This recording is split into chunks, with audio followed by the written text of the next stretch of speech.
Ինչպես կհակազդեք Հայկ Կունջյանի երեկվա տարածած հայտարարությանը, որ 18 թվականի հունիսի 4-ին Դաշնակցությունը ինքն է հաշտության պայմանագիր կնքել Թուրքիայի հետ, եւ դուք հիմա մեղադրում եք իրենց հաշտության ցանկության համար։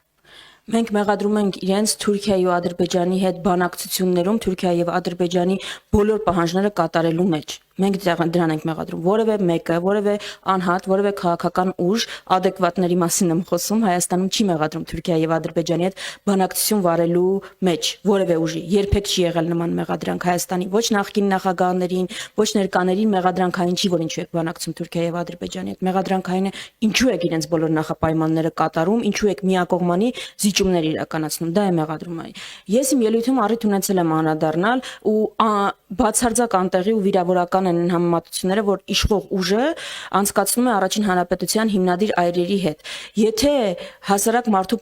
պարագայում ով հանցանք չի գործել, որևէ գործելավոճ կասկած չի առաջացնում, մարդը ով օրինակ ծանր հանցագործության մարդասպանության համար դատվել է 10 անգամ էլ գողություն է իրականացրել, այդ նույն արարքը հիմնավոր կասկած է ծնում։ Այսինքն տարբեր են այդ մարդկանց անցած հետագծերը եւ նպատակները ամենակարևորը։ Բայց թույլ տվեք երրորդ կետին էլ անդրադառնալ, որ ձեր հարցում չկար, բայց այդ կոնտեքստում հնչում է Թուրքիայի հետ բանակցությունների եւ հարաբերությունների հետ մեղադրանքներին ուղղված դաշնակցությանը։ Եթե մեզ մեղադրանքը այն է, որ Թուրքիային ամենալավ ճանաչող ուժն ենք եւ ամենաշատ իրենց հետ աշխատած, այո, դա այդպես է, դա պատմության բերումով է, որտեղ նաեւ 135 տարվա պատմության ուժ ենք եւ գործել ենք Օսմանյան կայսրության տարածքում։ Այդ են մոռանում ասել, որ 1914-ին, 12-ին, 1906-ին Հայաստանի անկախ հանրապետություն չկար։ Եվ այո, աշխատել ենք ու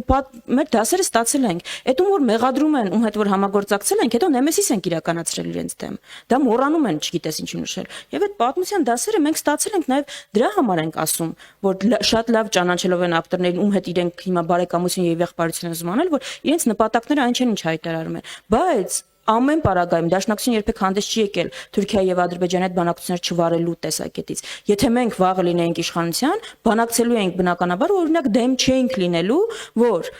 Թուրքիայի հետ հենց հաջորդ օրը կնքվի փաստաթուղթ, որը ասում է, որ դիվանագիտական հարաբերությունները վերականգնվում են, սահմանները բացվում են եւ երկու երկրների միջև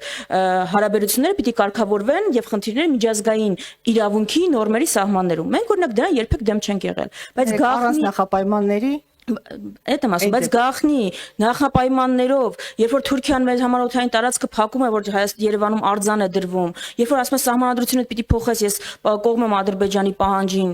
երբ որ ասում է Արցախը պիտի ճանաչես Ադրբեջանի կազմում, էս ու անում ես դու այդ ամեն ինչը, ու ասում ես ես խաղաղություն եմ բերում, այս սրան ենք դեմ։ Հայաստանում որևէ ես adekvat քաղաքական գործիչ ուժ չգիտեմ, որ դեմ է Ադրբեջանի եւ Թուրքիայի հետ բանակցություններին, դա ՔՊԻ-ի միֆն է, բայց մենք իրենց ասում ենք, որ դուք չեք բանակցում։ Դուք չեք բանակցում։ Դուք կատարում եք Ադրբեջանի եւ Թուրքիայի